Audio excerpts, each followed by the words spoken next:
दोस्तों आज की डेट में हमारे देश में ऐसे कई पत्रकार हो चुके हैं, कई न्यूज़ चैनल हो चुके हैं जो हमेशा एक ही तरह की खबरें दिखाया करते हैं, जो हमेशा एक ही तरह का प्रोपेगेंडा दिखाते रहते हैं। मतलब अगर सोनिया गांधी के परिवार की बात कर ली जाए तो ये लोग तुरंत टोक देते हैं, लेकिन वहीं ये लोग मोदी जी और योगी जी की उन बातों का भी बतंगड़ बना दिया करते हैं जो कभी एग्जिस्ट ही नहीं किया करते हैं। योगी आदित्यनाथ को घेरने के लिए अखिलेश यादव की जरूरत नहीं है, उनको तो बीजेपी खुद ही घेर रही है। उनकी तो समस्या ये है कि उनको भारतीय जनता पार्टी घेर रही है। योगी जी के विषय में जो उन्होंने बोला है, क्या उसका प्रूफ है इनके पास? ये योगी और मोदी के बीच में डिफरेंसेस है, यही पैनलिस्ट, यही जमात, चेहरे देख लो सबके।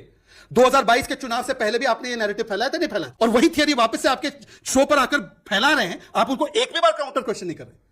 इससे पता चलता है कि आपका बायस है। शहजाद वन सेकंड, ये गलत टिप्पणी है। जिन शब्दों का इस्तेमाल किया, आपको वो शब्द वापस लेना। अगर नहीं बिल्कुल नहीं लूंगा। अगर आपको मोदी और योगी के खिलाफ एजेंडा चलाना है तो खुलकर चलाइए। मतलब विश्लेषकों की बातों में वन सेकंड ठंडा पानी पीजिए। नहीं, ठंडा पानी पीने की जरूरत नहीं है मुझे। दरअसल हमारे आज के डिबेट में अपने आप को न्यूज एनालिस्ट बताने वाला ये लिब्रालू मोदी जी और योगी जी के बीच में लड़ाई की अफवाह उड़ा रहा था और बोल रहा था, क्लेम कर रहा था कि मोदी और योगी के बीच में सब कुछ सामान्य नहीं है, मोदी योगी को कुछ भी करने ही नहीं दे रहा। जिसको लेकर जब शहजाद पूनावाला ने इसकी क्लास लगाई तो मानव गुप्ता बीच में आ गया, जिसके बाद मानव गुप्ता को भी लपेट लिया गया। बाकी क्या हुआ हमारे आज के इस बहस में, इस डिबेट में, आप खुद देखिए। विनोद जी को मौका दे रहा हूं। Okay, all right, one second Vinod ji, Sanjeev आ रहा है उसके बाद।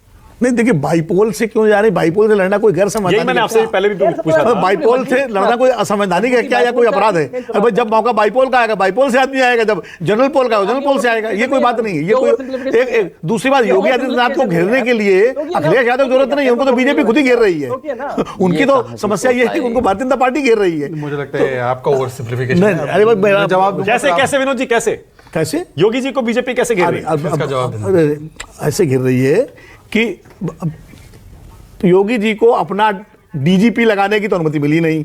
लगातार जो है वो एक्टिंग डीजीपी से काम चलाते रहे। चीफ सेक्रेटरी दिल्ली से भेजा गया, जिसको एक्सटेंशन पे एक्सटेंशन मिल रहे हैं। योगी जी अरे भाई आप सुनो, योगी जी यहाँ से जब किसी को भेजा जाता है कि शर्मा को इनको डिप्टी चीफ मिनिस्टर बनाया जाएगा, तो योगी जी उनको मंत्री नहीं बनाते बाद में। तो ये सब तो पब्लिक में सामने रहा ना।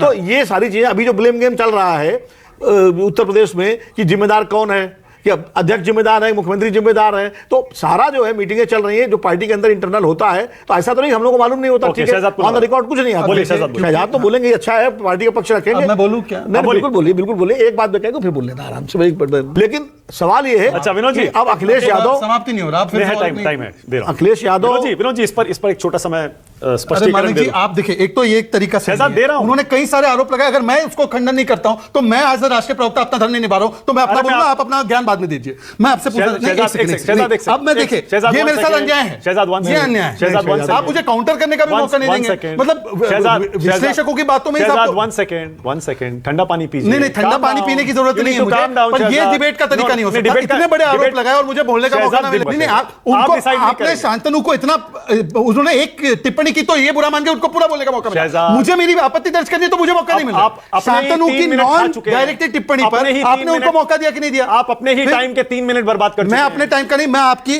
पर ये भी विश्वसनीयता भी स्टेक पे आती है जब आप इस प्रकार से वो मैं डिसाइड करूंगा। करिए, आप ही डिसाइड कीजिए। और आप योगी जी को और मोदी जी को गाली देने के अलावा कुछ चैनलों का काम ही नहीं बचा, कुछ पत्रकारों का काम ही नहीं बचा। तो करते रहिए, जबते रहिए। नहीं, तरीका अपने ही टाइम का आपने 3-4 मिनट बर्बाद। मैं अपने टाइम का नहीं, मैं, और आप मुझे ये नहीं कहेंगे कि मेरा अधिकार बनता है। आप अपने ईगो पे ले रहे हैं। शहजाद वन सेकंड, ये गलत टिप्पणी है। जिन शब्दों का इस्तेमाल किया, आपको वो शब्द वापस लेने। अगर नहीं बिल्कुल नहीं लूंगा। अगर आपको मोदी और योगी के खिलाफ एजेंडा चलाना है तो खुलकर चलाइए। ये एक सेकंड मेरी बात सुनिए। बिल्कुल नहीं, आप मेरी बात होने नहीं दे रहे। ये सीधे बिल्कुल नहीं, इन्होंने जो बोला है तथ्य कहां इसके? इसके तथ्य कहां? शहजाद, मैं आपको बोलने का जवाब देने का मौका दे रहा था, लेकिन आप अगर इस तरह से बिहेव करेंगे, मैं शांतनु को मौका दूंगा, आपको नहीं दूंगा। शांतनु रिस्पॉन्ड करेंगे। आप काम कीजिए, आप नहीं करेंगे। योगी और मोदी पर जो आरोप है वो बिल्कुल सही आपने आरोप लगाया। शांतनु रिस्पॉन्ड करेंगे। Shahzad, no, this is not done. आप इतने बड़े आरोप मेरे नेता पर लगाएंगे और मेरा जवाब भी दे लेंगे, ठीक है? शहजाद, मैंने आपको मौका देने का कहा, लेकिन आप जवाब नहीं देना चाहते, ये आपकी मर्जी है। I am saying this is not right. ये कोई तरीका नहीं है। शांतनु बोलिए। शांतनु, आपकी बारी है, बोलिए। देखिए, मैं बस एक बात कहूंगा, जब मैंने अपना विश्लेषण दिया, मैं मौका दे रहा हूं, मैं बोलूं? मानक, मेरी आवाज पहुंच रही है? शांतनु बोलिए। देखिए, जब मैंने कहा कि ये लोग क्यों नहीं छोड़ना चाह रहे हैं रायबरेली और कन्नौज, तो आपने कहा ये तो ओवर सिंप्लीफिकेशन है।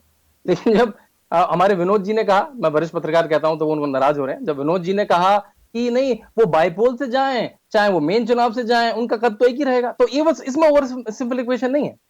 अब ये तो बिल्कुल आप शहजाद जो कह रहा है उस पर आप बिल्कुल प्ले कर रहे हैं मानक।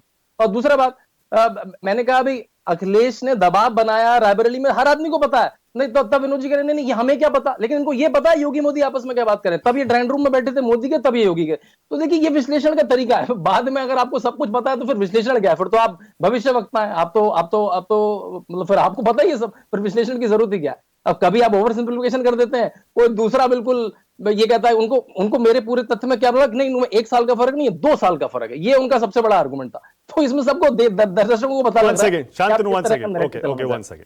शहजाद योर टर्न, मौका मिलेगा बोलने का। अब आप बोलिए। Thank you. और बैठ जाइए आराम से, मैं आराम से पहले बैठ। मुझे अरे भाई बैठ तो जाओ यार, बैठ के आराम से मैं अपना तय कर सकता हूं। यहाँ कोई दुश्मन थोड़े आपसे अब फिर से आप बीच में आराम से बैठ के बात कर लीजिए। तय कर लो, मुझे बोलने देंगे नहीं बोलने अरे देंगे। बोलिए खड़े होके बोलिए। मानक जी, पहले तो मुझे आपके पेट्रोनाइजिंग, और पूरा बोलने दीजिए, पेट्रोनाइजिंग एटीट्यूड की आवश्यकता नहीं है।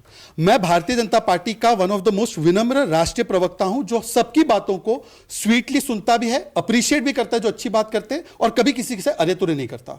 विनोद जी के विषय में शांतनु ने कुछ नहीं बोला था, विनोद जी ने फिर भी उस पर टीका टिप्पणी की, आपने विनोद जी की टिप्पणी आने दी।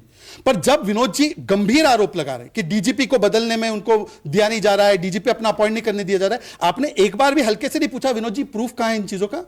क्योंकि आपका जो एकदम ये है कि भाई मोदी योगी के बारे में जो भी बोलना है बोल दो, और गांधी परिवार के विषय में कोई विश्लेषण भी करे कि भाई परफॉर्मेंस नहीं परिवार के आधार पर, तो आपके आधे विश्लेषक तो बोलते हैं कि परिवार के ऊपर कितना बोलोगे, गांधी परिवार को कितना टारगेट करोगे, तब आपने उसको नहीं रोका।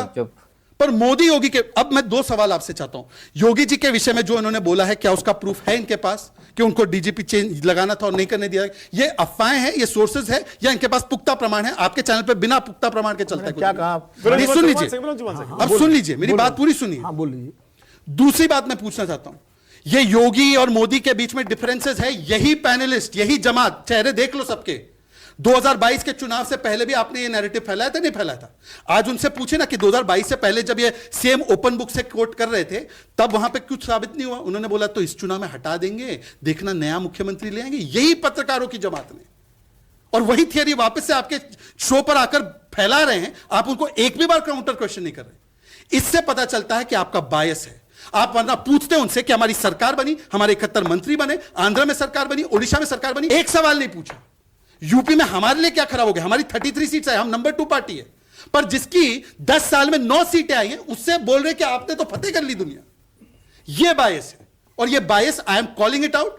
थैंक यू वेरी मच, आपने मुझे मौका दिया, पर यह बायस है, आपका ही नहीं बहुत सारे लोगों का है। आप अपने बायसेस के साथ जी। खैर, जनता जीने तो नहीं देगी। अगर इस तरह का वायसी लोग दिखाएंगे, इस तरह का वायसी लिबरल पत्रकार दिखाएंगे, तो जनता इन्हें भी इनका रास्ता दिखा देगी और इनकी टीआरपी 0 कर देगी। इन्हें वापस एनडीटीवी की तरह धड़ाम से जमीन पर पटक देगी और इनकी व्यूअरशिप पूरी तरह से ठप हो जाएगा। वही हाल इस चैनल के साथ में भी हो सकता है। बाकी आप लोग इस बारे में क्या सोचते हैं, कमेंट कर जरूर बताएं।